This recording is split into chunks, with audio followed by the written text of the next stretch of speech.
विस्तार न्यूज देख रहे हैं आप। मैं हूं आपके साथ सोहन सिंह। वक्त हो चला है आपका राज्य आपकी खबरों का, जिसमें सबसे पहले बात करेंगे उत्तर प्रदेश के भदोही की, जहां पर दो पक्षों के बीच मामूली बात को लेकर के विवाद की खबर सामने आ रही है। आपको बता दें कि देखते ही देखते विवाद इतना बढ़ गया कि जो नौबत है वो मारपीट तक पहुंच गई और इस मारपीट में एक महिला की मौत हो गई है। तो भदोही में मामूली विवाद को लेकर दो पक्षों में झड़प का मामला सामने आया है। घटना औराई थाना इलाके के उमराहा गांव की है, जहां रास्ते में रखे पुआल को हटाने को लेकर दो पक्षों में विवाद हो गया। देखते ही देखते विवाद इतना बढ़ गया कि नौबत मारपीट तक पहुंच गई। इस मारपीट में एक महिला की मौत हो गई है। मिली जानकारी के मुताबिक मारपीट के दौरान 70 साल की बुजुर्ग महिला विमला देवी के सिर पर गंभीर चोटें आई हैं, जिन्हें इलाज के लिए अस्पताल में भर्ती किया गया है, जहां डॉक्टरों ने मृत उन्हें घोषित कर दिया। और अब आपको बता दें कि मृतक महिला के परिजनों ने मामले को लेकर 4 लोगों के खिलाफ मुकदमा दर्ज कराया है। तो भदोही से ये पूरा मामला सामने आया है, जहां रास्ते पर पुआल रखा हुआ था। इसी दौरान इस पुआल को हटाने को लेकर के दो पक्षों में विवाद हो गया और नौबत मारपीट तक पहुंच गई। और आपको बता दें कि विवाद इतना गहरा गया कि दोनों पक्षों के लोगों ने एक दूसरे पर जमकर लाठी डंडे चलाए और इस मारपीट में एक बुजुर्ग महिला की मौत हो गई। फिलहाल पुलिस ने मामले में 4 लोगों के खिलाफ मुकदमा दर्ज कर लिया है। आपको बता दें कि चारों को नामजद आरोपी बनाया गया है और पुलिस पूरे मामले की तफ्तीश में जुट गई है। ये कल्पना दुबे का परिवार है और एक प्रवीण कुमार दुबे का परिवार है। तो एक पक्ष ने रास्ते में कुछ पुआल रख लिया था, थोड़ा सा रास्ते में पड़ रहा, दूसरे पक्ष का ट्रैक्टर आ रहा था, उसी को लेके थोड़ा सा पुआल हटाने को लेकर विवाद हुआ था। उसी में कुछ मारपीट हुई और एक वृद्धा थी विमला देवी, करीब 70 वर्ष उम्र थी, उनको सिर में चोट लग गई, जिससे अस्पताल ले जाते समय उनकी मृत्यु हो गई।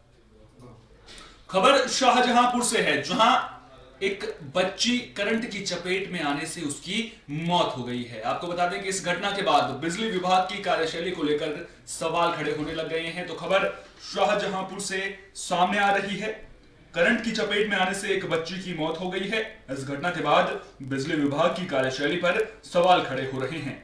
मामला कलान थाना इलाके के निरकुरा गांव का है, जहां 2 लड़कियां बकरी चुराने के लिए खेत में गई थी। मिली जानकारी के मुताबिक खेतों में पोल पर खुले लटक रहे तार से करंट उतर आया, जिसकी चपेट में बकरी चुराने गई दोनों लड़कियां आ गई। इस हादसे में एक लड़की की मौके पर ही मौत हो गई, जबकि दूसरी लड़की गंभीर रूप से घायल हुई है। लेकिन यहां पर सवाल यह उठता है कि आखिर लापरवाही क्यों बरती गई, जब जो खंबा है उससे तार से करंट बह रहा था, तो फिर उसे समय रहते दुरुस्त क्यों नहीं किया गया? क्यों बिजली विभाग के अधिकारी मौके पर नहीं पहुंचे? उन्होंने उस तार को दुरुस्त क्यों नहीं किया? अगर बिजली विभाग लापरवाही नहीं बरतता और जो दिक्कतें थी जिसकी वजह से करंट की चपेट में लड़की आई है, अगर उन दिक्कतों को पहले दुरुस्त कर लिया जाता तो शायद यह हादसा नहीं होता और इस बच्चे की आज मौत नहीं होती। अब देखना दिलचस्प होगा कि यह मामला सामने आने के बाद बिजली विभाग क्या कब तक उस कमी को दुरुस्त करता है और कब तक जो है पूरे मामले में जो पुलिस है या फिर जो प्रशासन है वो किस तरह से इस पूरे मामले में कार्रवाई करता है। बकरी चराने आई थी तो उस पर 33,000 लाइट चल रही थी, वो पत्तों से मुझे गूलर में आ गया, मतलब करंट आ गया। लड़की नीचे थी इसलिए पकड़ लिया उसको। विनीता नाम इसका और रामड़े की लड़की है। और इसमें जो झुलसी है उसका लड़की क्या नाम है उसका, वो कहाँ की रहने वाली है? वो भी निकुर्रे की है, मतलब साधना उसका नाम है, रामवीर सिंह उसके पिता है। उत्तर प्रदेश की राजधानी लखनऊ से सर्वधर्म संभाव का संदेश दिया गया है। आपको बता दें कि सीएम योगी आदित्यनाथ के आवास पर कार्यक्रम का आयोजन किया गया था। यहां पर साहिबजादा दिवस मनाया गया है। तो उत्तर प्रदेश की राजधानी लखनऊ में सर्वधर्म संभाव का संदेश देने के मकसद से सीएम योगी की पहल पर रविवार को उनके लखनऊ स्थित सरकारी आवास पर साहिबजादा दिवस मनाया गया। यहां आयोजित गुरबाणी कीर्तन में मुख्यमंत्री योगी आदित्यनाथ समेत प्रदेश सरकार के कई मंत्री और सिखपंथी शामिल हुए। साहिबजादा दिवस सिखों के 10वें गुरु गुरु गोविंद सिंह के चारों पुत्रों और माता के बलिदान को याद करने के लिए मनाया जाता है। आपको बता दें कि लखनऊ में सीएम आवास पर पहली बार साहिबजादा दिवस मनाया गया है। सिख समुदाय के 10वें गुरु साहिब श्री गुरु गोविंद सिंह जी महाराज के 4 साहिबजादों और माता गुजरी जी की शहादत पर श्रद्धांजलि देने के लिए रविवार को मुख्यमंत्री योगी आदित्यनाथ के सरकारी आवास पर साहिबजादा दिवस का आयोजन किया गया। यह दिवस गुरु गोविंद सिंह जी के 4 पुत्रों अजीत सिंह, जुझार सिंह, जोरावर सिंह और फतेह सिंह की शहादत की याद में मनाया जाता है। बता दें कि साहिबजादा दिवस की तरह ही इसमें पहले गुरु नानक देव के 550वें प्रकाश उत्सव पर मुख्यमंत्री आवास पर गुरुवाणी कीर्तन और लंगर का आयोजन किया गया था, जिसमें योगी आदित्यनाथ के साथ प्रदेश के कई कैबिनेट मंत्री भी मौजूद थे। तब सिख समुदाय के 200 से 250 लोगों ने लंगर और प्रसाद ग्रहण किया था। तो कुल मिलाकर सीएम आवास से सर्वधर्म संभाव का संदेश यहां पर दिया गया है। आपको बता दें कि गुरुवाणी और कीर्तन का भी यहां पर आयोजन किया गया है और सीधे तौर पर जो मुख्यमंत्री आवास है उसके द्वारा पूरी दुनिया में सर्वधर्म संभाव का यहां पर संदेश दिया गया है। निश्चित तौर पर आज एक ऐसा समय आया है, मुझे कहने में कोई संकोच नहीं है, जिस 5 कालिदास को रोजा अवतार की पार्टियों और ईद मिलन के लिए जाना जाता था, यह माननीय योगी आदित्यनाथ जी का ही प्रताप है, जिनके नेतृत्व में हम लोग को आज यहाँ पावन गुरुवाणी का कीर्तन सुनने को मिल रहा है। मैं कहता हूँ माननीय मुख्यमंत्री जी, आपका नाम इतिहास में सदा इस बात के लिए अमर होगा। गोंडा में पुलिस को बड़ी कामयाबी मिली है। पुलिस ने अवैध असलहा फैक्ट्री का खुलासा कर दिया है। आपको बता दें कि मामले में एक आरोपी को गिरफ्तार भी किया गया है। मौके से जो अवैध असलहे हैं उनको बनाने का सामान भी बरामद किया गया है। तो गोंडा में पुलिस को बड़ी कामयाबी मिली है। पुलिस ने अवैध असलहा फैक्ट्री का भांडाफोड़ कर दिया है, साथ ही आरोपी को भी गिरफ्तार कर लिया है। मामला नवाबगंज थाना इलाके का है। पुलिस ने मौके से कभी अवैध असलहों के साथ असलहा बनाने का सामान भी बरामद किया है। वहीं 3 आरोपी मौके से फरार होने में कामयाब रहे, जिनकी गिरफ्तारी के लिए पुलिस लगातार दबिश दे रही है। अब देखना दिलचस्प होगा कि जो बाकी आरोपी हैं वो कब तक पकड़े जाते हैं। यहाँ पर पुलिस को बड़ी कामयाबी मिली है। दरअसल लगातार पुलिस को ये खबरें मिल रही थी कि इलाके में अवैध असलहा फैक्ट्री चल रही है, जिसके बाद पुलिस ने अब छापेमारी करके मौके से आरोपी के साथ कई असलहे बरामद किए हैं। साथ ही जो असलहा बनाने का सामान होता है, जिनसे असलहा बनता है, उसको भी मौका वारदात से बरामद किया गया है। हालांकि एक आरोपी को पुलिस ने पकड़ लिया है, लेकिन 3 आरोपी मौके से फरार होने में कामयाब रहे हैं। अब ऐसे में देखना दिलचस्प होगा कि पुलिस उन आरोपियों को कब तक गिरफ्तार करती है।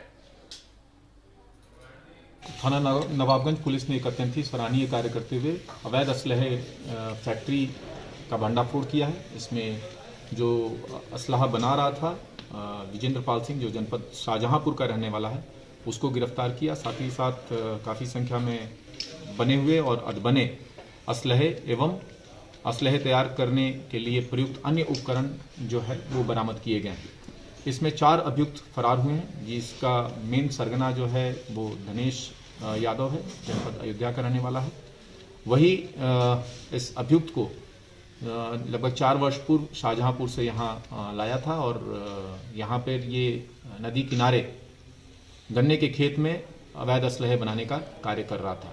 जो गिरफ्तार अभियुक्त है पूर्व में भी जनपद शाहजहांपुर से अवैध शस्त्र बनाने के मामले में जेल जा चुका है। जल्दी हम शेष अभियुक्तों की गिरफ्तारी करेंगे। साथ ही साथ अवैध असलहे कहाँ कहाँ सप्लाई हुए हैं इसके बारे में हम लोग छानबीन करके तमाम असलहे बरामद करना, और जो भी अभियुक्त इसमें अदर इन्वॉल्व हैं इस कार्य में, उनको भी हम लोग शीघ्र ही गिरफ्तार करेंगे। खबर बिजनौर से है, जहां नाबालिग से दुष्कर्म के आरोपी सिपाही को जेल भेज दिया गया है। आपको बता दें कि कुछ दिनों पहले नाबालिग की मां ने थाने में तहरीर देकर आरोपी सिपाही के खिलाफ शिकायत दर्ज करवाई थी, जिसके बाद अब आरोपी सिपाही को गिरफ्तार करके जेल भेज दिया गया है। बता दें कि आरोपी सिपाही पर दुष्कर्म और मारपीट का मुकदमा दर्ज था, जिसके बाद पुलिस ने आरोपी को जेल भेज दिया है। बता दें कि थाना कोतवाली शहर में तैनात इस सिपाही पर कुछ दिन पहले दुष्कर्म का आरोप लगाया गया था, जिसके कुछ दिन बाद ही आरोपी सिपाही पर मारपीट का मुकदमा भी दर्ज किया गया था। आरोपी सिपाही ने मामले में हाईकोर्ट का दरवाजा खटखटाया था, लेकिन उसे हाईकोर्ट से भी राहत नहीं मिली, जिसके बाद आरोपी सिपाही ने थाने में सरेंडर कर दिया। पुलिस ने आरोपी को जेल भेज दिया है। हालांकि आरोपी सिपाही खुद को बेकसूर बता रहा है। तो दुष्कर्म की वारदात सामने आई थी और आरोप किसी और पर नहीं बल्कि थाने में तैनात सिपाही पर ही लगा था, जिसके बाद कई तरह के सवाल भी खड़े हो रहे थे कि जब सिपाही ही इस तरह की वारदात को अंजाम देंगे तो फिर जनता भरोसा किस पर करे। लेकिन अब एक अच्छा संदेश जनता के बीच में गया है। जो आरोपी सिपाही है उसे जेल भेज दिया गया है। आपको बता दें कि नाबालिग की मां ने थाने में तहरीर दी थी, जो सिपाही है उसके खिलाफ शिकायत दर्ज करवाई थी और इस शिकायत के दर्ज होने के कुछ दिन बाद ही एक बार फिर से जो महिला है वो थाने पहुंची थी। साफ तौर पर उसने कहा था कि जो आरोपी सिपाही है उसने उनके परिवार के साथ मारपीट की है। तो कुल मिलाकर अब एक अच्छा संदेश यहां पर गया है। आरोपी जो सिपाही है उसे गिरफ्तार करके जेल भेज दिया गया है। आपको बता दें कि जो आरोपी सिपाही है उसने मामले को लेकर के हाईकोर्ट का रुख भी किया था, लेकिन हाईकोर्ट से भी इस आरोपी को राहत नहीं मिली थी, जिसके बाद अब इस सिपाही ने थाने में सरेंडर कर दिया है। हालांकि ये खुद को लगातार बेकसूर भी बता रहा है। मनोज रस्तोगी, जिनके खिलाफ 376, 511, पॉक्सो एक्ट और 406 आईपीसी का अभियोग पंजीकृत था। कोतवाली पुलिस ने आज इसको गिरफ्तार किया है। गिरफ्तार करके इनको जेल भेजा जा रहा है। इसकी विवेचना थाना प्रभारी द्वारा की जा रही है। सुसंगत साक्ष्य एकत्रित हैं, अनविधिक कार्रवाई की जा रही है। मैं मनोज रस्तोगी, हेड कांस्टेबल। मेरे ऊपर एक कविता चौधरी नाम की महिला ने झूठा मुकदमा पंजीकृत कराया है। उस महिला ने पहले मुझ पर एलिगेशन लगाए थे कि 11/9/2020 में मेरे घर आके मेरे लड़की से बलात्कार किया है। उसके बाद उसने उसी प्रार्थना पत्र पे मुझसे 7 तारीख में फैसला कर लिया। 7 तारीख जो फैसला किया उसमें फैसले काफ़ी इंस्पेक्टर साहब को कप्तान साहब व्हाट्सअप की गई है। कप्तान साहब ने उस पर ओके भी लिख के भेजा कि हाँ तुम्हारा सूचना मुझे मिल गई है। लेकिन उस महिला ने दोबारा फिर 31 तारीख मुकदमा कायम कराया है। 31 में कि 27/9/2020 को मनोज रस्तोगी मेरे घर आया, मेरे साथ मारपीट करी और मेरी लड़की के साथ छेड़खानी करी, जो मुकदमा सौ झूठा है। अच्छा, इतने दिन से मैं जो हाईकोर्ट शरण गया हुआ था क्योंकि मेरे पर झूठा मुकदमा लगाया गया है कि मुझे हाईकोर्ट राहत मुझे मिल जाएगी, लेकिन हाईकोर्ट राहत ना मिलने के कारण मैं थाना सरेंडर करने आया हूँ मैं, क्योंकि मैं न्यायालय की अवहेलना नहीं कर सकता हूँ, राज्य कर्मचारी में हूँ। खबर लखनऊ से है, जहां इंसानियत को शर्मसार करने वाला मामला सामने आया है। आपको बता दें कि इस घटना के बाद पति पत्नी के पवित्र रिश्ते को भी इस घटना ने शर्मसार कर दिया है। मामला विभूति खंड थाना इलाके के बड़ा भरवारा इलाके का है, जहां एक युवक ने शराब के नशे में अपनी पत्नी पर हमला कर दिया। मिली जानकारी के मुताबिक युवक अमित ने शराब के नशे में अपनी पत्नी की गर्दन पर धारदार हथियार से हमला कर दिया। मामले की जानकारी मिलने के बाद पुलिस मौके पर पहुंची और घायल महिला को पड़ोसियों की मदद से अस्पताल में भर्ती कराया। तो लखनऊ से खबर सामने आ रही है, जहां एक युवक ने शराब के नशे में अपनी पत्नी पर ही हमला कर दिया। आरोप है कि शख्स ने धारदार हथियार से अपनी पत्नी के गर्दन पर वार किया, जिससे इसकी पत्नी की गर्दन कट गई। मामले की जानकारी मिलने के बाद पुलिस मौके पर पहुंची, जिसके बाद महिला को अस्पताल में भर्ती कराया गया है। दिल्ली में आम आदमी पार्टी और एमसीडी के बीच तकरार खत्म होने का नाम नहीं ले रही है। आपको बता दें कि आम आदमी पार्टी लगातार एमसीडी पर घोटालों का आरोप लगाती रहती है और अब आपको बता दें कि जो विवाद है वो बिल्कुल भी थमने का नाम नहीं ले रहा है। एक और जहां एमसीडी कर्मी सीएम आवास के बाहर 13,000 करोड़ रुपए की मांग को लेकर प्रदर्शन कर रहे हैं। आम आदमी पार्टी ने नॉर्थ एमसीडी पर 25,100 करोड़ के घोटाले का आरोप लगाते हुए विधानसभा सत्र भी बुलाया और सीबीआई जांच की मांग भी की है। वहीं रविवार को आप कार्यकर्ताओं ने एमसीडी के तीनों मेयर के घर के बाहर घोटालों का आरोप लगाकर प्रदर्शन किया है। हालांकि पुलिस ने उन्हें अंदर जाने की इजाजत नहीं दी है। दरअसल आपको बता दें कि जो एमसीडी है वो बीजेपी के अंडर में आती है और यही असल वजह है कि जो तकरार है वो फिलहाल खत्म होने का नाम नहीं ले रही है। लगातार प्रदर्शन किया जा रहा है, एमसीडी की ओर से भी प्रदर्शन किया जा रहा है, आम आदमी पार्टी की ओर से भी प्रदर्शन किया जा रहा है। आपको याद होगा एमसीडी कर्मी सीएम आवास के बाहर 13,000 करोड़ रुपए की मांग को लेकर प्रदर्शन कर रहे हैं। वहीं आम आदमी पार्टी लगातार एमसीडी पर घोटालों का आरोप भी लगा रही है।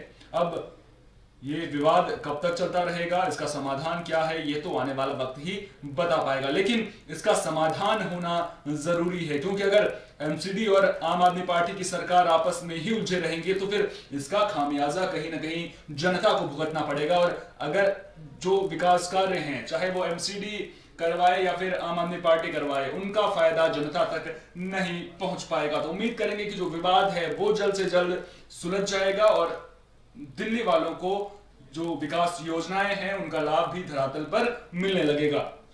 ये हम मेयर साहब के घर पे आए थे, जो 2500 करोड़ रुपए का घोटाला है जो साउथ दिल्ली से हमने लेना था, नॉर्थ दिल्ली ने लेना था, उन्होंने माफ़ कर दिया। आज हमारे कर्मचारियों को सैलरी नहीं मिल रही, वेतन नहीं मिल रहा, डेथ केस का पैसा नहीं मिल रहा, तो कोई फैसिलिटी हमारे कर्मचारियों को नहीं मिल रही। मैंने देखा कि हमारा एक कर्मचारी, एक टीचर सब्जी बेच रहा था, ठेले पे सब्जी बेच रहा था। मैंने उससे पूछा, भाई सब्जी क्यों बेच रहे हो? कह रहे जब मैं घर पर जाता हूँ तो मेरी घरवाली पूछती है, बेटा क्या कमा के लाए हो? मेरे बच्चे पूछते हैं कि पापा सामान, मैंने कपड़े मंगाए थे, सर्दी हो रही है, टोपी मंगाई थी या दस्ताने मंगाए थे, और पापा कहते हैं मैं बेटा पैसे ही नहीं, तनख्वाह नहीं मिल रही। तो आज हमारे कर्मचारी का परिवार भूखा मर रहा है। ये नाकामी किसकी है? बीजेपी शासित एमसीडी की है। 2500 करोड़ रुपए आपने माफ़ कर दिए। अगर वही 2500 करोड़ रुपए हमारे कर्मचारियों को सैलरी के रूप में दे देते तो आगे काफ़ी टाइम की सैलरी भी एडवांस में पहुँच जाती है उन लोगों के पास। कृषि कानूनों को लेकर किसानों और सरकार के बीच में तकरार खत्म होने का नाम नहीं ले रही है और आपको बता दें कि पूरे मामले को लेकर सियासत भी परवान चढ़ती नजर आ रही है। दरअसल मनोज तिवारी ने अरविंद केजरीवाल को अपने घर पर बुलाया था।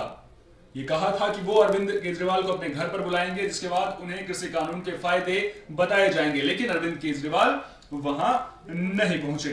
तो दिल्ली बीजेपी के पूर्व अध्यक्ष और सांसद मनोज तिवारी ने रविवार को अपने घर पर दिल्ली के मुख्यमंत्री अरविंद केजरीवाल को आमंत्रित किया था। यह आमंत्रण किसान बिल के क्या फायदे हैं ये समझाने के लिए किया गया था, मगर मुख्यमंत्री केजरीवाल नहीं आए। इस पर बीजेपी सांसद मनोज तिवारी ने कहा कि हमने मुख्यमंत्री केजरीवाल को इसलिए आमंत्रित किया था कि वो 2 दिन पहले किसी कानून की हम ये बता रहे थे, हम चाहते थे कि मुख्यमंत्री यहाँ आए ताकि हम उन्हें केंद्रीय कृषि मंत्री नरेंद्र सिंह तोमर का खत दिखा सकें और कृषि कानून के क्या फायदे हैं ये उनको समझा सके, मगर मुख्यमंत्री जी यहां नहीं पधारे। तिवारी ने कहा कि विपक्ष किसानों को भ्रमित कर रहा है, कोई एमएसपी खत्म नहीं होने वाली है। तिवारी ने कहा कि जिन लोगों को कृषि कानून समझ नहीं आ रहा है, जिन लोगों को कृषि कानून समझ नहीं आ रहा है, बीजेपी उन लोगों को इस कानून के फायदे समझाएगी। जल्दी ही सीमाओं पर किसान नए कृषि कानून के खिलाफ आपको बता दें कि लगातार आंदोलन कर रहे हैं और जो मनोज तिवारी हैं उन्होंने उम्मीद जताई है कि जो ये आंदोलन है किसानों का वो जल्द खत्म हो जाएगा। तो कुल मिलाकर देखा जाए तो कृषि कानून पर सियासत भी परवान चढ़ रही है। बीजेपी लगातार विरोधी पार्टियों पर किसानों को भ्रमित करने का आरोप लगा रही है। इसके अलावा बीजेपी भी लगातार अभियान चलाकर किसानों को कृषि कानून के फायदे समझाने की कोशिश कर रही है, लेकिन दूसरी तरफ किसानों का धरना प्रदर्शन लगातार जारी है। किसान अपने प्रदर्शन को लेकर रोड मैप भी बना चुके हैं। ऐसे में किसानों और सरकार के बीच में तकरार कब खत्म होगी ये देखने वाली बात होगी, लेकिन उस बीच सियासत कुल मिलाकर देखा जाए तो किसानों के इर्द गिर्द घूमती हुई नजर आ रही है। कॉन्ट्रैक्टर जमीन हथिया सकते हैं, ऐसा झूठ फैलाया जा रहा है। सरकार कह रही है, कृषि मंत्री जी कह रहे हैं कि परिस्थिति चाहे जो भी हो, किसानों की जमीन से कोई लेना देना नहीं है, बिल्कुल सुरक्षित है। कॉन्ट्रैक्ट फार्मिंग के मामले में किसानों के लिए मूल्य की गारंटी नहीं है, झूठ फैलाया जा रहा है अध्यक्ष जी, जबकि स्पष्ट रूप से लिखा है कृषि मंत्री जी ने कि फार्मिंग एग्रीमेंट में कृषि उपज का खरीद मूल्य दर्ज किया जाएगा। वो कहते हैं किसानों को भुगतान नहीं किया जाएगा। यहाँ सच्चाई है कि किसानों का भुगतान 3 दिन के अंदर करना होगा, अन्यथा कानूनी कार्रवाई होगी, जुर्माना भी लगेगा। झूठ फैलाया जा रहा है किसान कॉन्ट्रैक्ट को खत्म नहीं कर सकते हैं। कृषि मंत्री जी लिख रहे हैं किसान किसी भी समय बगैर किसी जुर्माने के कॉन्ट्रैक्ट को खत्म कर सकते हैं। वो झूठ फैला रहे हैं, पहले कभी कॉन्ट्रैक्ट फार्मिंग की कोशिश नहीं की गई। सच्चाई है कि कई राज्यों ने कॉन्ट्रैक्ट फार्मिंग की मंजूरी दे रखी है, कई राज्यों में तो कॉन्ट्रैक्ट फार्मिंग संबंधी कानून तक है। और एक उन्होंने झूठ फैलाया है कि इन कानूनों को लेकर कोई सलाह मशविरा या चर्चा नहीं की गई, जबकि अध्यक्ष जी आपके भी जानकारी में है, कृषि मंत्री जी लिख रहे हैं कि 2 दशकों तक विचार विमर्श हुआ है। आपका राज्य आपकी खबरों में फिलहाल के लिए इतना ही। दीजिए इजाजत, नमस्कार।